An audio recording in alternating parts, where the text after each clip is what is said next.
Hello. Last week we finished the book of Genesis, the book of Breshit, and we are now entering the book of Shemot, which really means the book of names, but has become to be known as the Exodus in English.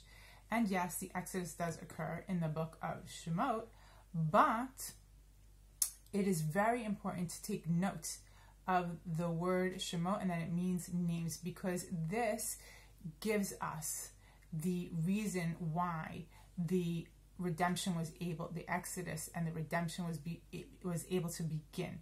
The secret is in the names, because we're told, these are the names of the children of Israel who went down to Mitzrayim.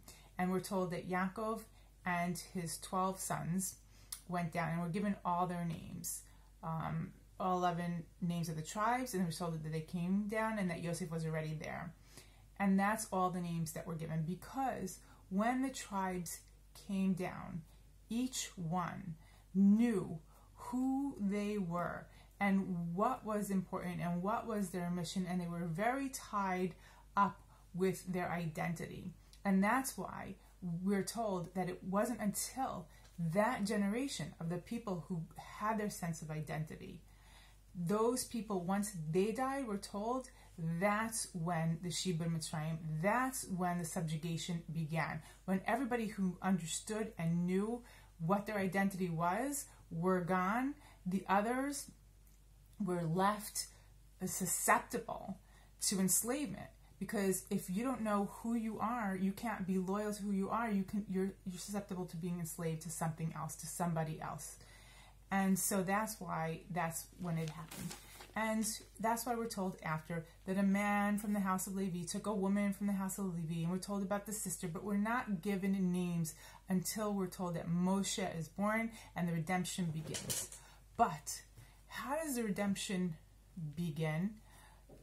Through none other than one of my favorite heroes, role models, and that is through Miriam. Because as we're told in the story, Moshe's mother gave birth to him and she hid him for 3 months, but then when she saw she couldn't hide him anymore, she puts him in the basket in the water. Now, we're told a pasuk, and we know that Miriam went to see what would happen, but it's very interesting if you look what the pasuk says. It says, "V'teitatzav achuto merachok, leda ma ya'aseh lo."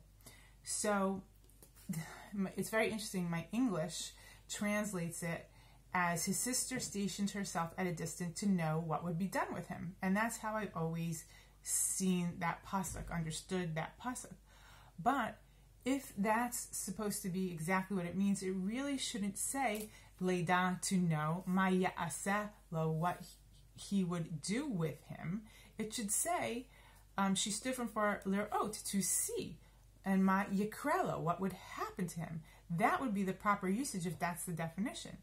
So I think it means something more, something deeper, that it's trying to hint to us. It says leda. We're told that this word ladat, to know, is a deep understanding. It's something that's within you that you know and you understand. So as we're told, that Miriam knew that he would be saved and that he was special and he was unique and he would have a mission. So she knew, she had faith in God, and she went to see Ma ya'aseh, what he would do, what God had planned for him. Ma ya'aseh lo, what he would do for him, for Moshe. Now, it doesn't just impress me there alone that Miriam had great faith and she knew that he would be saved, and she just wanted to see how it would happen. She doesn't leave it in the hands of God and say, okay, I had a premonition, I know that Moshe is going to be saved and he's going to lead us out. And okay, God, you take it from here. No, she didn't depend on a miracle. She waited and she watched and she offered her help, and that it was through her action, through her partnering with God. This is exactly what we're supposed to do. We're not supposed to just trust in God and say, okay, God, you take care of it. I have faith, you'll take care of it. You have faith in God. You have faith in God that he will help you. When you want to do the right thing, he will help you through that. And she wanted to do the right thing. She wanted to save her brother, and she wasn't going to leave him there until she knew that everything was taken care of. And then she offered Bat Paro, and Bat Paro saw this baby in the Yaor, in the river. She offered to go run and get him, not get someone to nurse the baby until the baby was weaned. And it's amazing. And I think there's another thing that I saw that, I'm not sure if this is correct, but it fits. It really fits in the sentence. And another interesting thing is that when Bat Paro sees the baby, it says, "Vatiftach v'tir'ehu." She opened the baby was wrapped up in the basket, and v'tir'ehu et hayeled, she saw hayeled. That's the baby. That's Moshe. V'hinei na'ar bocha, and the English again translates, the youth was crying. V'tichmal alav v'tomar mildei re'im zeh, and she had pity on him, and she said, "This is Jewish. It's from the Ivrim. It's from the Hebrews. This baby is from the Hebrews." But the interesting thing is, it says the nar bocha. The youth was crying. A 3-month-old baby is not referred to as a nar. The nar cannot be referring to Moshe.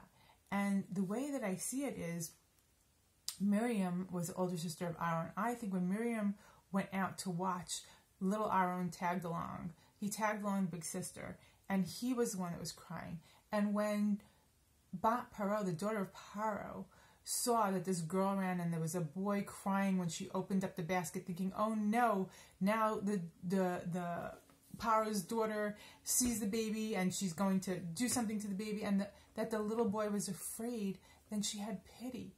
And all of this was due to Miriam taking care. She took care of Moshe. She was taking care of Aaron, and that they all learned Rahmanut from her, and that they became, all of them, leaders through this great example, through Miriam, because the impressions made at the youngest age, they are the basis, the foundation. They are so rock solid. It's so hard to change things that we learn, especially these kind of ingrained traits. And she's the one who helped form the foundation for all the great leaders, Moshe, Aaron, and Miriam. And that's why she is my role model. And this is the power. This is the power of a determined woman.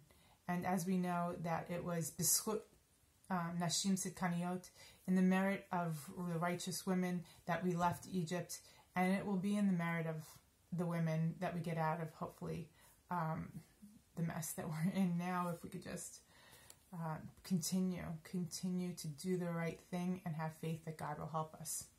Shabbat Shalom.